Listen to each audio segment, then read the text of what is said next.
But then that wisdom should not become the gospel to you.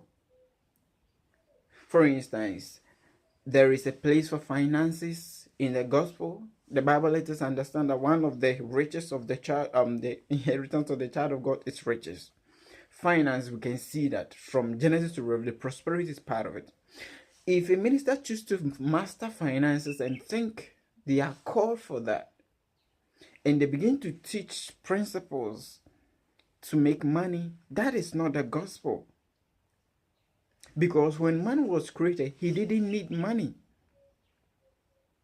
If there is somebody who comes up, then he thinks that his special calling is to teach people about self-righteousness, about discipline, about do's and don'ts, laws of reward, excellency, and those stuff.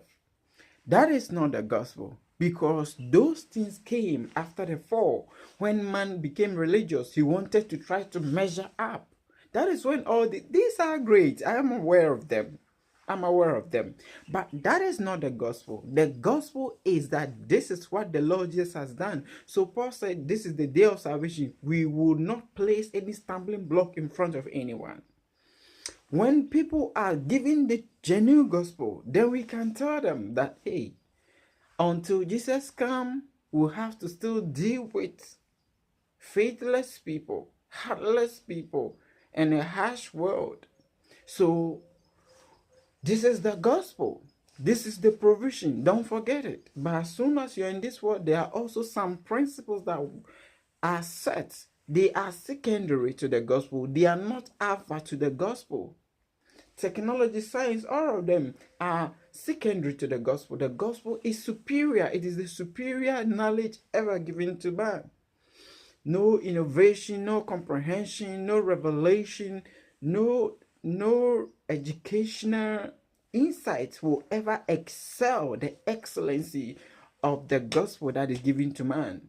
Because the greatest desire of man is immortality. Immortality does not only mean living forever, but it means the freedom to be. Because man has not been free because he's afraid. He's afraid something's going to happen. He's afraid he's going to fail. He's afraid he's going to die. All these kind of fears, rational, irrational, and all of that. It is mortality at work. Immortality is freedom to be. When you see angels swing their sword, take flight, and act, you understand what it takes to be immortal. It looks like there is no barrier. It looks like the enemy does not exist. It looks like they are gods. That is why for some years back, some people begin to take angels for God, because they have lived in such realm.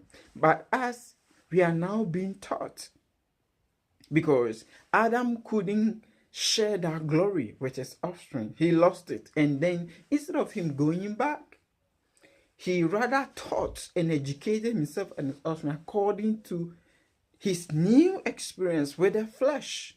Oh, this is how life looks like. That is very powerful. That is how all our human institutions came from. So the gospel came as the highest revelation, the highest innovation, the highest invention, technology, and answer, solution to all the problem of man. So we should not confuse psychology, philosophy, science, and all these stars, discipline, money, finance, and these stars with the gospel on the pulpit.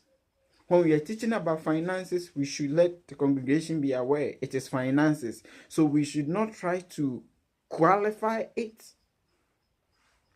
But then when we are preaching the gospel, sharing what Christ has come to do, we should not let this knowledge that man forged after the fall limit the superiority and the excellency of what Christ has done. Because all these things we teach, they have great limitation. But when they are limited, that is when the excellency of the gospel comes in. So just like we can see the revolution of man from phases to phases, the gospel came as the highest phase for handling solutions.